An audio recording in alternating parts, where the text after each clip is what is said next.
Hello, my name is Lucas Pfeiffer, and this is my capstone project for AVIA 350.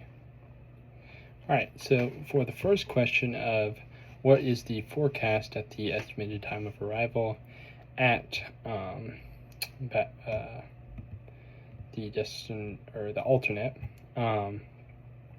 So since the ETA is 1800 Zulu, the tempo TAF that got sent out that is valid for that period, the 12th at 1800 till the 12th at 2100 Zulu, is 1 statute mile, thunderstorms, rain, broken at 500, scattered, and 200 clouds broken, meaning conditions are 500 foot ceilings with 1 statute mile of visibility. Really low, really terrible conditions. Previous TAF wasn't that bad, but this is during the valid time. Our ETA is during the valid time of this TAF. And so this is the fourth question, I believe, is it a legal alternate?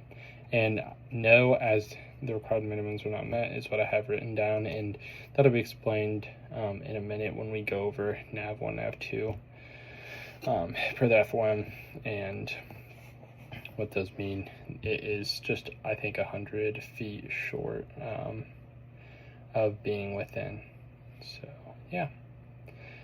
Alright, so question 2 and 3 asks what are the lowest legal alternate minimums for 1 nav and 2 nav.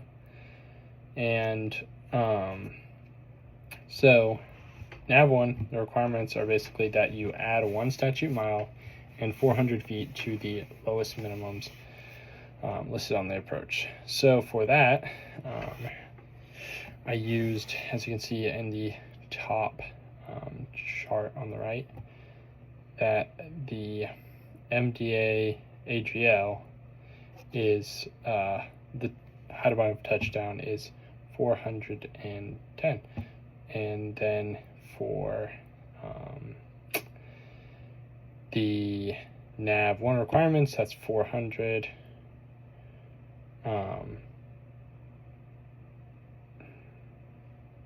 And then alright, that's 400 feet, and then add 1 statute mile visibility.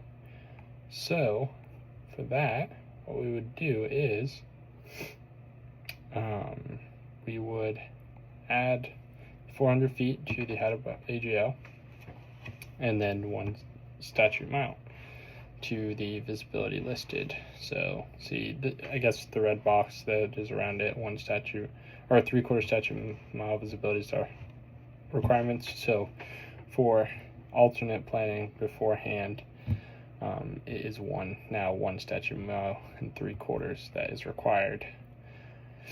And then for 2 nav, the requirements are that you add a half statute mile and 200 feet on highest approach of the 2 that you choose. So I chose these 2. They basically have to be opposite runways, as well as different sort of nav aids.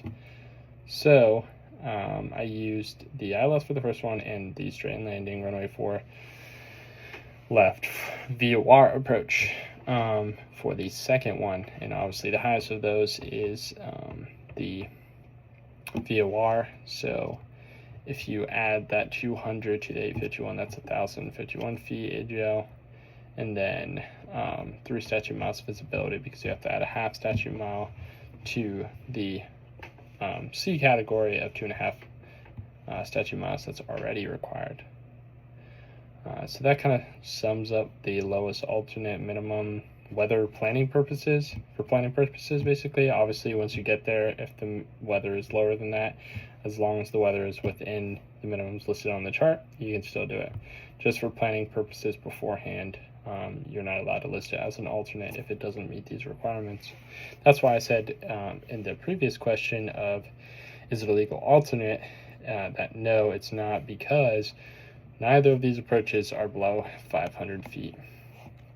So the last question is, if NOTAMs did not apply, would it be legal? And no, the minimums are still too high, because you can see on the glide slope, using the glide slope, that if you were to add that 400 feet to it, it'd be at 600 feet, and the weather, as we said before, is 500. And then the GNAV is also not high enough, or low enough. Yeah, is not a low enough MDA to comply with the weather requirements.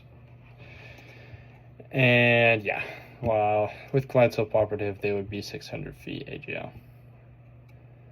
Alrighty, thank you. That is my presentation. The references I used were the applicable Jefferson charts from the instructions listed in Canvas.